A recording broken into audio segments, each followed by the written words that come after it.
Amayuya, Amajea, Masúa, Yamca y Don Gregorio. Hampas chanayata huaw hichalay. Para mí es un honor estar aquí en Yacutuma, sede del Instituto Superior Tecnológico Quechua Ambrosio Zulca Pérez. Un instituto al que fue merecedor de un documental del cual tuve la suerte, así como tantos miles de jóvenes, de espectar en el internet. Entonces ahí nació mi curiosidad para saber algo más de lo que se podía ver en ese documental. E investigando, encontré acá en tu país, en la Biblioteca Nacional, dos libros. Uno es el libro El origen del arte andino peruano, y el otro es el Ambrosio Zulca Pérez, el multitalento quechua desconocido. En esos dos libros encontré el sustento, podría decirse, de su filosofía de usted, de su filosofía de vida, de su arte, de su trabajo. Es sobre esos dos temas que quisiera conversar con usted, porque ya se ha tocado en el documental este tema del Instituto Superior Tecnológico, ¿no? ¿Por qué el seudónimo del Huari? ¿Por qué yo encuentro en sus trabajos, en su música, en sus esculturas, en sus óleos, en sus tapices, que firma usted como Gregorio Zulca y no como el Huari? Mire, mi nombre de pila es Gregorio Zulca Chávez y ya con la madurez de mis conocimientos y la realidad misma adquirí el seudónimo del Huari porque yo soy, todos los que somos de la región Huari deberíamos de llamarnos así como el Huari, ¿no? Entonces, en homenaje y memoria de mis ancestros, ¿no? El orgullo y el honor que tengo es por lo puse el Huari. Ahora no firmo como el Huari porque ya viene después, cuando se haya conocido. Entonces ya la gente va a asociar entre Huari y Gregorio Zulca. Usted dice que en esos textos se da a entender de que existen dos historias en una sociedad, en una cultura. O una cultura tiene dos historias, exacto, dos antropologías, dos ciencias, ¿no? ¿A qué se refiere con eso? Mire, yo con los años de investigación, mis viajes y todo esto, ¿no? Yo comprendí poco a poco, con varias pruebas hechas, ¿no? Descubro de que habían dos historias. ¿Por qué? Porque en la historia peruana no se habla de héroes quechua, solamente se hablan de héroes criollos, etcétera, etcétera, extranjeros, pero no de quechuas. El único que se habla del héroe quechua es Tupac Amaru, y eso no es cierto. La batalla de Ayacucho, ¿quién lo ha ganado? Han ganado los quechuas, y es más, han peleado entre quechuas, ¿no? Entonces, al descubrir estas dos historias, que al fin ha sido concretado en Europa cuando yo descubro esa verdadera historia de las dos historias. Hay dos historias, la historia del vencedor, el que domina, el predominante, y la historia del vencido. Ahora nosotros como peruanos, como quechuas, ¿no? Nuestra verdadera historia es de los vencidos, somos vencidos de guerra, estamos obligados a hablar idioma ajeno, a creer una religión ajena, creer una filosofía ajena, teniendo lo nuestro. Entonces en esto se descubre definitivamente las dos historias. Entonces para mí es necesario crear una antropología de los vencidos y responder a la antropología escolástica de Europa Occidental. Entonces usted se define 100% quechua. Sí, claro, yo soy descendiente directo de los quechuas, del clan Zulca. Me imagino que si usted ha leído, va a leer el Ambrosio Zulca, el multitalento quechua, ahí estamos refiriendo los orígenes de la familia Zulca, ¿no? De donde venimos descendiendo. Claro, sí lo he leído, por eso es el interés que yo tengo, sino que al definirse 100% quechua quiere decir que usted rige su vida bajo los parámetros, bajo los valores, bajo la filosofía quechua, exacto. O sea, que han venido a través de los miles de años, han venido todavía practicándose por un porcentaje menor de la población. Entonces, usted no es católico, no cree en el Dios judeo-cristiano, podría decir. Mire, todo lo que es ajeno a la filosofía quechua, todo lo que es ajeno a la filosofía quechua, a mi cultura, a mis ancestros, seguirá siendo ajeno. Y a mí no me interesa eso. Respeto las ideas de la religión, con la esperanza de que respeten la mía. Pero no es así. El vencedor siempre domina e impone a sangre y fuego.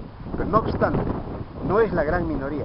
La gran mayoría practica, pero en secreto. ¿Por qué? Porque la Santa Inquisición está detrás como la guadaña justo para decapitar. Entonces, a lo largo de años, es justamente el instituto, nunca hemos sacado a la luz. ¿Por qué? A lo largo de casi 50 años de trabajo, apenas yo y mi esposa y mis hijos. Nada más, aquí nadie ha puesto un granito de arena, nadie absolutamente. Claro. Y lo tenemos en secreto para evitar. Pero ni bien se han enterado que se trata del instituto, ya viste que la cooperativa San Cristóbal de Huamanga ya nos han acogotado con esa miseria de $50.000 frente al costo del edificio y pretendiendo. Sé que está en riesgo parte de los bienes del proyecto, o sea, especialmente el edificio, ¿no? Donde la infraestructura de la zona urbana donde se va a dictar las clases. Pero bueno, ese es un tema aparte que lo vamos a tratar después. Si no, me interesa más, por ejemplo, en su libro El arte andino, el origen del arte andino y o peruano. Usted cita a Carlos Mía Villena. He encontrado también los textos de Carlos Mía Villena y he encontrado que usted también es citado por él, o sea, usted es fuente de bibliografía para él. Es otro luchador quechua, pero ¿qué opina de sus trabajos de investigación? Mira, Carlos Mía Villena, sin ser o sea, todos somos descendientes directos, pero de mayor porcentaje, probablemente por su apellido, él es también peruano. Pero él ha descubierto con sus investigaciones sus trabajos, y probablemente por sus ancestros también, ¿no? Y entonces él empieza a dilucidar los valores y los logros de nuestra cultura quechua, que falsamente dicen ellos que no teníamos escritura, que no teníamos filosofía, que no hemos conocido el cero, que no conocíamos el redondo, el círculo, etcétera, etcétera. ¿No? Son cosas que ellos han hecho para disminuirnos, ¿no? Para decirnos indios, ¿no? Entonces, yo creo que para mí Carlos Mía Villena es un abanderado de la cultura quechua, es un defensor de la filosofía quechua, aunque él no define como tal la filosofía. ¿Por qué? Porque nos han negado la cultura occidental. Claro, él también hace una interpretación iconográfica, ¿no? De los templos, de Chavín, de Caral, y otros de Cotosh, ¿no? De las manos cruzadas, de su libro Aini. Hace referencia también al Yamañahui.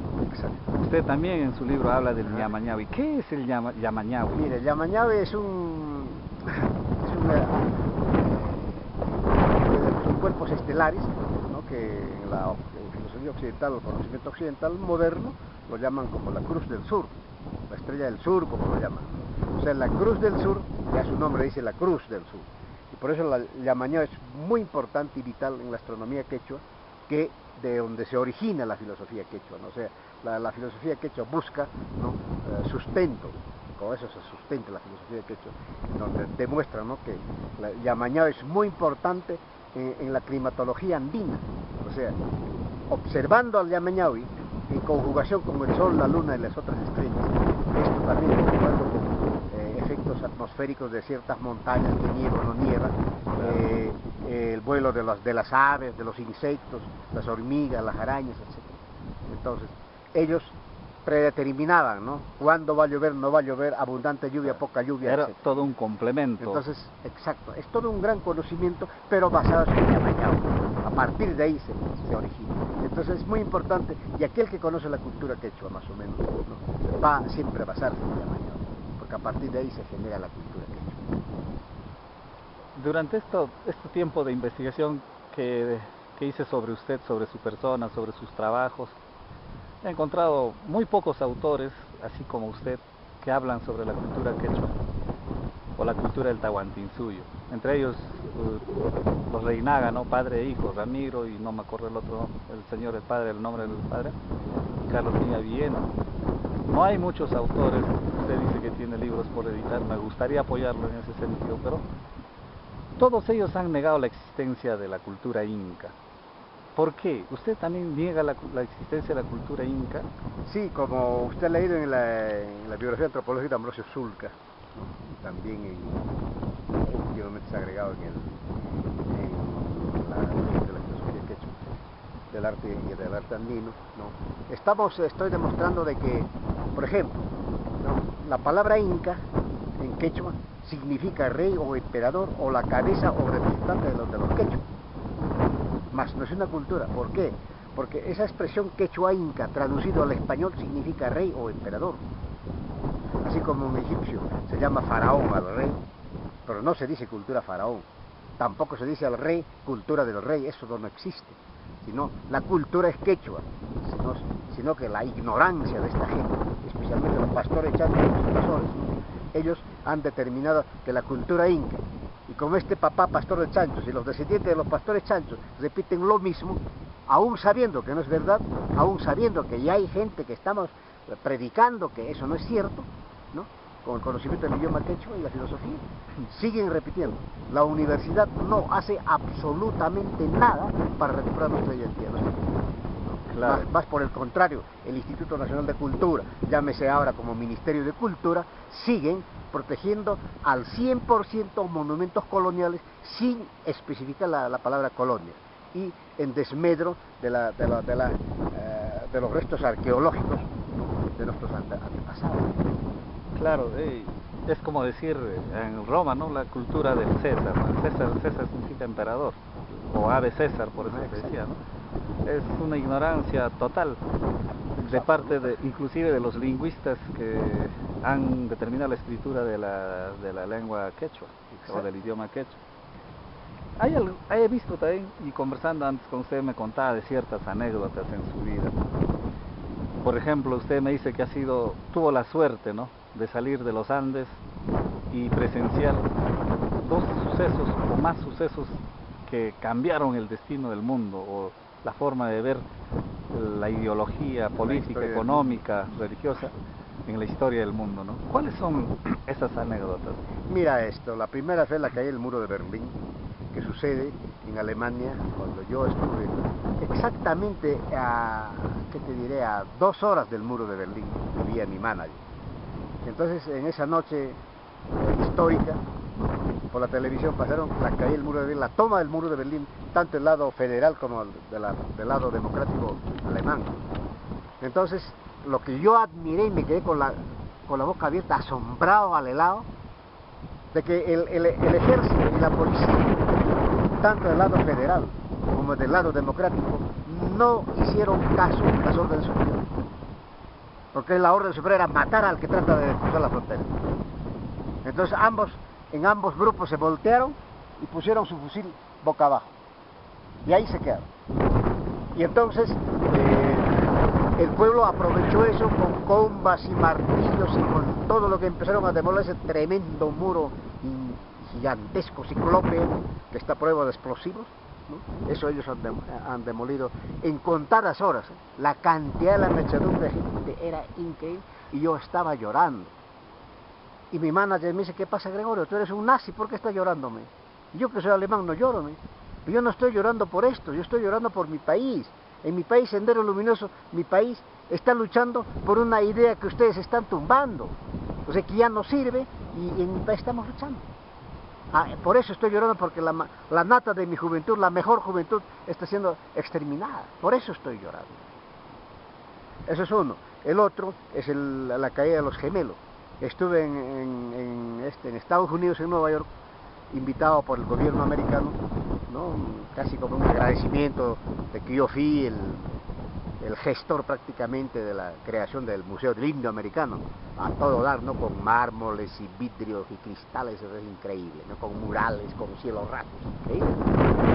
Entonces ahí me invitaron como el VIP, ¿no? Como el BAPE, ¿no? The Very Important Person, todo primera clase. Claro. Terminamos el 8, el 9 a mi manager, que era de California, que no conocía Nueva York, yo le enseñé, hice conocer Nueva York, el centro Rockefeller, etc. El 9, el 10, ¿no? Me pide para viajar a ver a su abuela, que se moría. Entonces el 10 nos fuimos en el aeropuerto. Las órdenes salientes, que el avión sale en 5 minutos, aborden el avión. 20 minutos, no, salgan del avión porque hay falla mecánica, etcétera, etcétera. Tantas veces que hacía eso, yo le dije a mi manager, como en broma, ¿no? Parecemos en Ayacucho ya, en la época de terrorismo. Yo no sabía nada de lo que estaba pasando. Entonces ella se ríe, ¿no? En el terrorismo. Pero al día siguiente, cuando llegamos a destino, el día 11 de septiembre, ¿no? A las 8:30 de la mañana, en la televisión estaban pasando que los dos gemelos estaban siendo atacados por aviones. Y vi la caída, y esos todos gemelos tienen un sótano de 20 edificios, 20 pisos abajo, donde está el centro Rockefeller Center comercial, ¿no? Ahí están las joyas, claro. los diamantes más grandes del mundo, ¿no? Entonces, cuando se caen los gemelos, esos 20 pisos de adentro explosiona y se tira pero no sé cuántas manzanas a la redonda. Mi hotel estaba alojado frente a los gemelos, cruzando la calle, es el Hotel de los Millonarios. Entonces yo hubiera muerto también allí. Allí me salvó mi manager, ¿no? Entonces, El viaje que hizo, ¿no? Con el viaje que me sacó por su tía. Entonces estas dos cosas marcaron en mi vida, ¿no? Y también vi otros tantos casos, por ejemplo, haber sobrevivido al terrorismo aquí en el Perú, en Ayacucho, ¿no? Sin huir, sin buscar refugio como el resto lo hizo. Yo no me refugié en ninguna parte.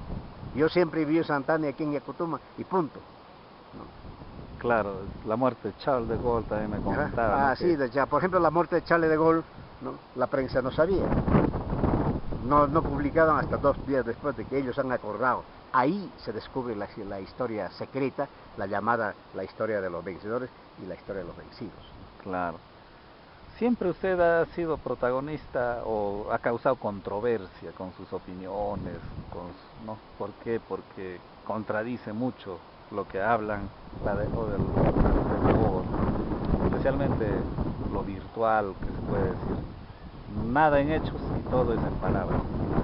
Como el caso de José Carlos Mariate o a Víctor Raúl Haya de la Torre, ¿no? A los que he podido leer en poco tiempo que estoy acá. Sin embargo, son obras que usted dice no han servido para formar una identidad nacional en el Perú. ¿Eso puede ampliarnos algo más? Mira, en el caso de José Carlos Mariátegui, nosotros ya en arte, cuando éramos estudiantes, ya habíamos pintado un cuadro en donde lo llamamos el judío flaco y el judío gordo. ¿Quién es el judío flaco? Es el Cristo. ¿Quién es el judío gordo? Es Carlos Marx, ¿no? Entonces, ¿qué pasa? Entre Carlos Marx y Cristo, ¿no? De origen judío, los conceptos son lo mismo, pues son de filosofías de carácter patriarcal, radical, ¿no? Ni siquiera es un patriarcal manejable, sino es radical, vertical. Entonces, al ver todo esto, leí los 7 ensayos de José Carlos Mariátegui. Entonces yo no comprendí nada. Leí 10 veces para poder entender, con ayuda de diccionarios antropológicos, diccionarios filosóficos, etcétera, etcétera. Pero el lenguaje que él utiliza es la que yo critico. Su lenguaje es demasiado sofisticado que ningún trabajador del pueblo va a entender, ¿no? Especialmente las mujeres que aquella vez tenían poca educación, casi nada de educación, no van a entender, ¿no? Entonces, era para la élite. Exactamente, para la élite, de la élite todavía la nata, porque ese lenguaje no lo utiliza nadie, ¿no? Por un lado. Por otro lado, hay frases en inglés, en francés, en ruso, pero no hay una palabra en quechua. Entonces, ¿de qué realidad peruana estaba hablando? Carece de identidad. Entonces, es por eso que no es para mí... Además, usted dice que la dialéctica ya murió con la relatividad, ¿no? Exacto, o sea, la dialéctica estaba tan de moda hasta que Carlos Alberto Einstein, ¿no?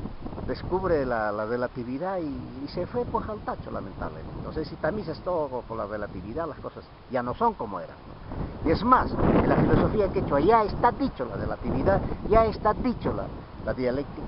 Lo que pasa, justamente quizás porque descubrieron esto los pastores chanchos, ¿no? Han tratado de eliminar, para mí de los 45 a 40 millones de habitantes quechos, han reducido en 1.800.000. O tal vez no lo entendieron, no lo comprendieron, ¿no? O sea, estaba fuera del alcance de su conocimiento de repente. Probablemente, por pero yo creo... La predominancia teológica que había en eso. Yo creo que sí conocían, porque hay la élite, pero el conocimiento es universal, ¿no? Si es la élite la que conoce, no sirve para una sociedad. Sí, por ejemplo, sirve para manejar y dominar a la masa. Por eso sí. ellos lo tienen en secreto. Por eso cuando murió Charles de Gaulle, dijeron, en su agenda están las direcciones y los nombres y sus contactos. ¿Por qué no se conoce con quién está en contacto? No, por afectar a la relación social de su familia. ¿Pero en qué? Y además el pueblo no está preparado. ¿En qué no estamos preparados, por favor? Claro, es una justificación. Y eso, todo eso ha hecho de que se oculte mucho en la historia peruana lo que es el accionar de Sendero Luminoso, del ejército, ¿no? Exacto. O sea, tienen miedo a conocer la verdad. Y ese miedo a conocer la verdad es como cuando la iglesia, cualquier iglesia de cualquier religión, oculta sus verdades, ¿no? Las verdades. Entonces, y se prohíbe el conocimiento. Claro, y su vida en Ayacucho, en el extranjero, con Sendero Luminoso. Su primera pregunta entre el otro señor, Víctor Daula y el Ató, de todas esas cosas, ¿no? Como le decía, no son las ideologías del pastor, digo, de los judíos flacos y gordos, ¿no? Claro. A eso lo que voy comparo con la filosofía. Sí, en eso lo entiendo bastante y coincide también con lo que habla Ramiro Reinaga, dice, ¿no? Hay que expulsar de Sudamérica, de la América Andina especialmente, dice, ¿no? A Jesucristo y a Carlos Marx, dice, ¿no? O sea, de la mente del quechua, del andino, del aymara, del amazónico. Y toda filosofía que no sea producida en nuestra realidad. A eso se refiere. Pero, ¿qué opinas usted del Sendero Luminoso? Usted fue perseguido por Sendero Luminoso, las Fuerzas Armadas, ¿no? En la época de la violencia. Exacto. Mira, el problema es, ya desde mi formación, ¿no? De la filosofía quechua, es muy distinto frente a mis otros compañeros de colegio, de clase, ¿no? Porque nuestras actitudes son diferentes. Por ejemplo, claro, los quechuas están prohibidos de mentir, de engañar, de estafar, de robar. Nosotros, aunque nos cueste, tenemos que decir la verdad. Eso es la diferencia. Mientras que de las otras filosofías hay que morir en tu verdad. Exacto. Mientras de las otras filosofías no. Si puedo escapar con esto y te puedo entregar a otra víctima, mejor. Lo que dicen, el líder no solo tiene que ser honrado, sino tiene que parecerlo, dicen ellos, ¿no? Contradictoriamente. Exacto. Pero en la filosofía quechua, el líder es aquel desprendido de todo, o sea, no tiene que tener codicia atada.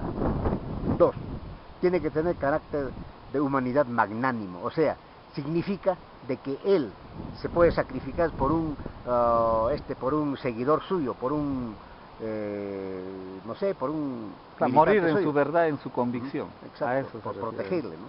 ¿Y alguna anécdota con Abimael Guzmán? Bueno, él ha sido mi profesor en filosofía, en antropología. Yo no soy un alumno oficial en este momento porque era muy difícil ser alumno oficial, porque la policía y la inteligencia estaban detrás, especialmente a los estudiantes de antropología.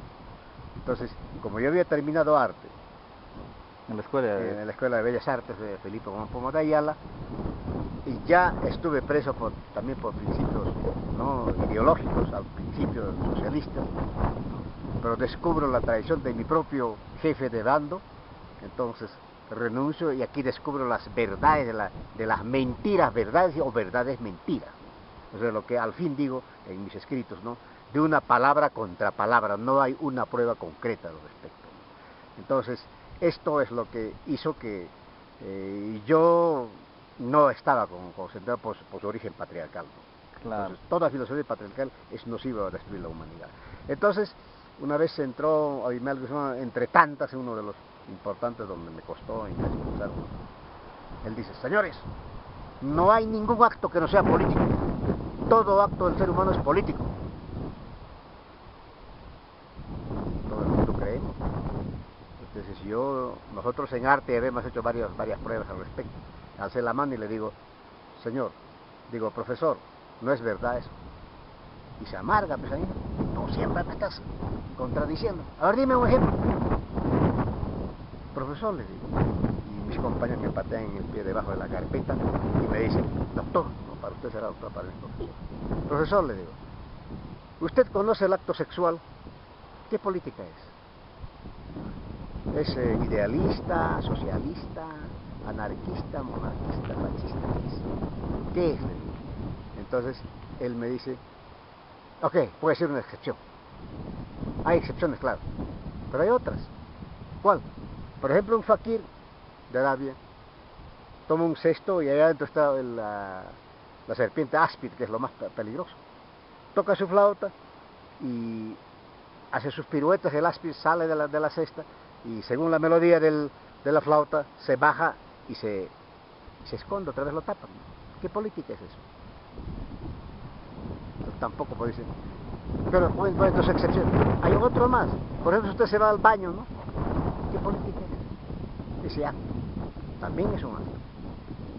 El defecar. El defecar.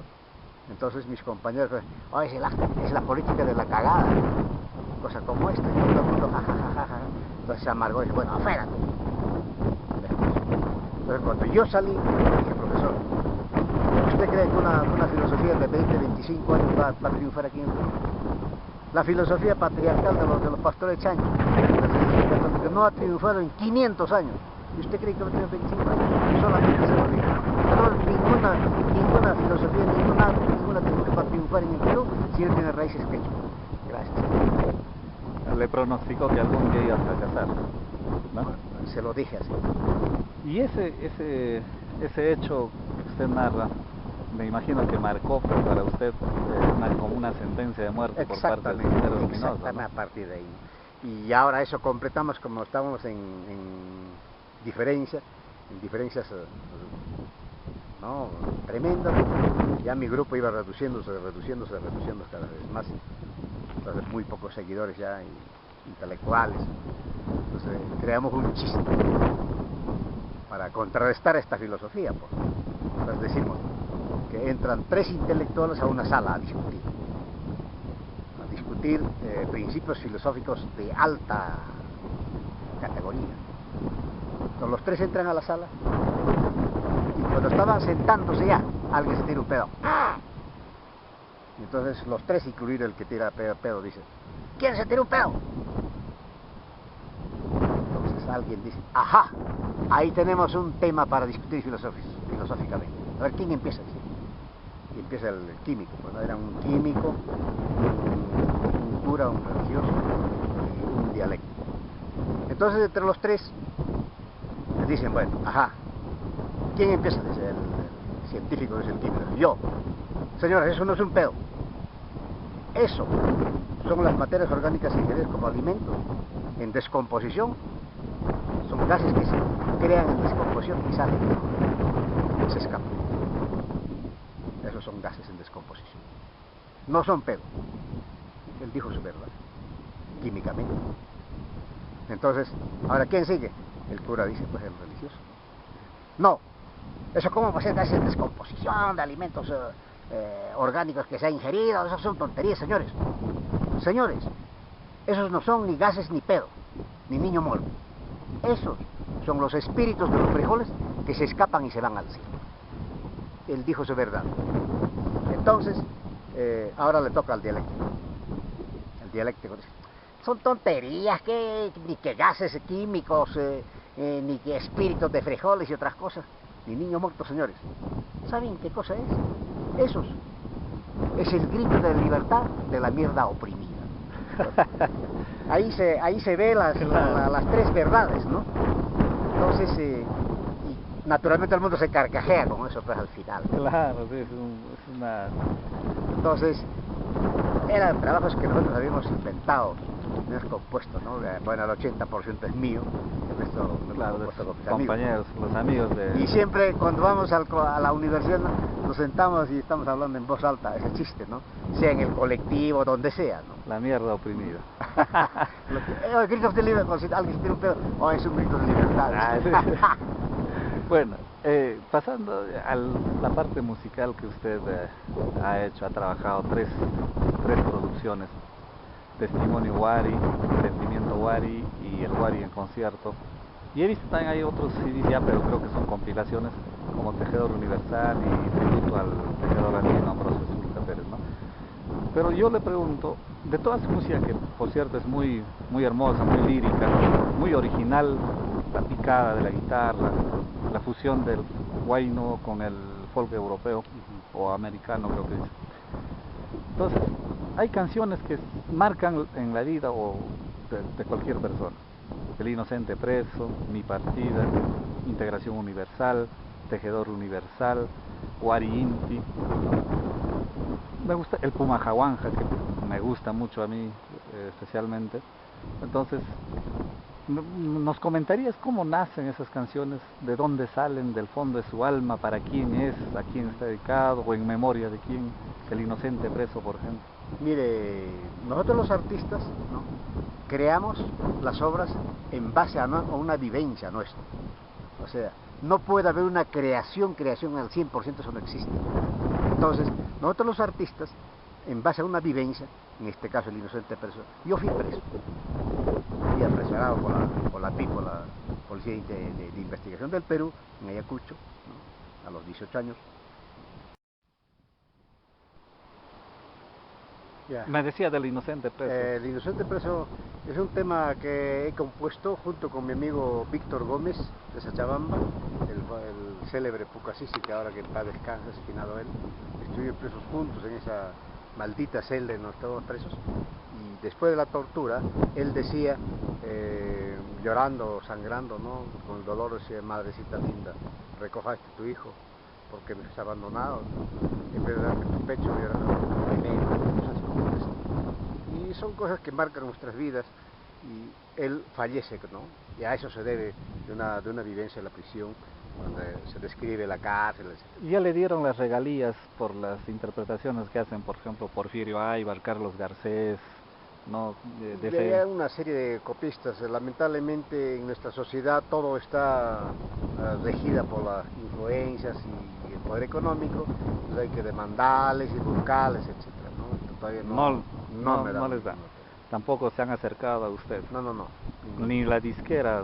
Bueno, la disquera ha desaparecido, han creado una especie de un cuento de que han quebrado económicamente, cosas como eso. Claro, pero está registrado en Abdaik, me imagino. ¿Y el Puma Jawanja? Puma Jawanja es un tema que por primera vez he escuchado cuando me hicieron el ritual contra la enfermedad pacha en quechua, el mal de la tierra. Entonces me enteré y escuché por primera vez que el médico quechua me hizo silbando esta melodía. Y yo me enteré por medio de la historia y los otros maestros de filosofía quechua sobre la batalla de Pumajawanja, el general Puma del ejército Pachacuti, cusqueño, ¿no? Después de la rebelión de los Antahuaylas o Chancas y los Pocras, ¿no? Que invadieron Cusco, casi ganaron a los Tawantinsuyanos.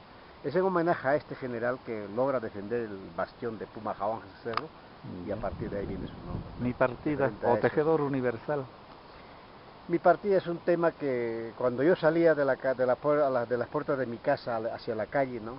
En esos momentos de que no había garantías, no se sabía si iba a volver vivo o muerto, o cuando viajaba a Lima no se sabía si todavía volvía, cosas como esto, ¿no? Entonces es un tema dedicado a mi esposa, a mi familia, a mis hijos. Tejedor Universal. El Tejedor Universal es un tema que he compuesto para mis ancestros tejedores, los paracas, los huaris, básicamente los huaris, mi padre y otros grandes tejedores talentosos, incluido a mí mismo, ¿no?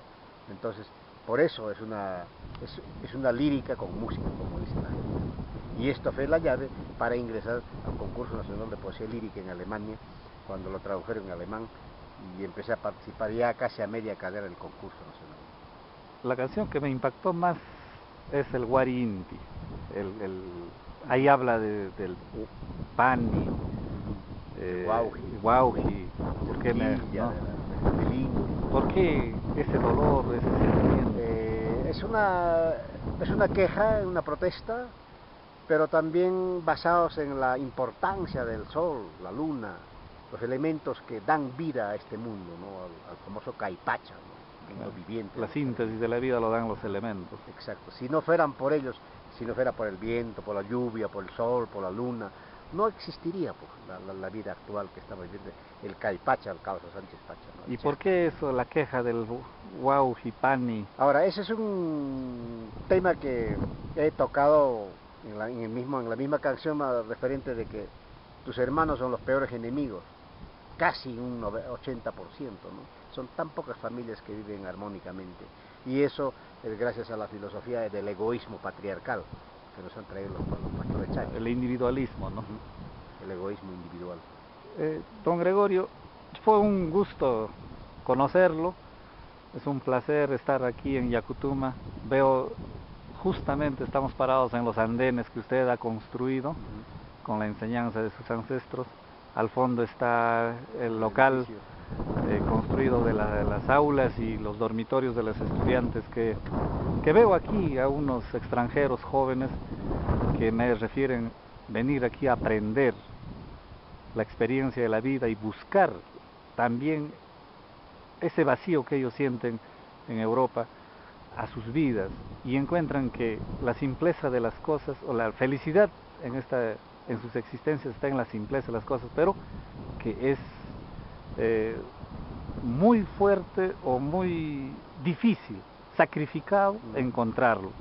O sea, trabajar la tierra con las manos y los pies es vivir en armonía con la naturaleza y vivir muy feliz. Los alumnos que veo que tiene usted aquí son algunos universitarios titulados, con grados de doctorado, masterado, algunos son estudiantes de diferentes carreras, pero ¿por qué no hay alumnos nacionales o compatriotas suyos? Es que lamentablemente la famosa educación obligatoria, que es una domesticación obligatoria, ¿no?, nos hace negar nuestro pasado fabuloso, ¿no? Entonces, como nadie habla, no hay una voz que se escuche, ¿no? Eso es lo que yo trato de hacer, institucionalizando la cultura quechua. Ahora, los europeos vienen, ¿por qué? Porque ellos tratan de entender la razón de sus existencias en este mundo, en este caipacha, la vida viviente, ¿no? Porque ellos tienen todo está resuelto, todos los problemas, entonces no saben qué hacer con sus vidas, están de más en la sociedad, solamente casi parasitando, ¿no?, las cosas todas organizadas, y cuando vienen acá, aprenden la filosofía quechua, pero la filosofía quechua no es teórico, es práctico, por eso la educación quechua es práctico, y la educación occidental es de palabra contra palabra. Claro. Entonces, a eso vienen, no solamente vienen doctores, vienen los que tienen ese grado de HPD, etcétera, etcétera, ¿no? Entonces, ellos siempre de aquí salen con conocimientos nuevos y muchas veces me dicen, caramba, pero yo lo sentía, lo sabía, pero no sabía cómo estaba. Y una vez ahora con usted me doy cuenta que las cosas eran así. Mis tíos, mis primos, sus mayores de ellos, que me escucharon mis conferencias en Europa, le han recomendado venir acá, ¿no? Hay una americana que me buscó 3 meses en Ayacucho, hasta que al fin me encontró, ¿no? Cosas como Sí, esas. hay historias interesantes que ellos narran, que ellos buscan, que ellos dicen. Pero le agradezco bastante esta acogida y la paciencia también que me tuvo, porque yo la verdad desconozco el trabajo del campo, pero voy a prepararme, voy a volver para poder hacer tal vez un trabajo más amplio y apoyarle en construir este instituto, y también apoyarle en que la licencia de funcionamiento del Ministerio de Educación se lo otorgue de una vez, ¿no? Claro. Gracias. No sé Gracias cómo a es, usted, mi estimado. no sé cómo es sé el saludo, me enseñó el saludo, pero no sé cómo se dice adiós o hasta pronto en quechua. Tupananchikama se dice en quechua, ¿no? Hasta que nos encontremos la próxima vez. Claro, Tupananchikama, Guaují, hermano. Claro, Tupananchikama. Tupananchikama, Guaují. Maestro. Si es mayor, Taitai se dice. Ah, ya. Entonces, maestro, gracias. Hasta pronto. Nada. Y ya sabe que es su casa en cualquier momento. Un saludo para los jóvenes no solo de Perú, sino para los jóvenes del mundo. Bueno, a los niños del mundo, a los jóvenes del mundo, lo único que les pido es, como un gran saludo, un gran abrazo, es que siempre busquen su identidad y siéntanse orgullosos de ser descendientes de tales padres, de tales abuelos. Esa es la única diferencia entre el ser humano y el animal antropológicamente. Muchas gracias. Gracias.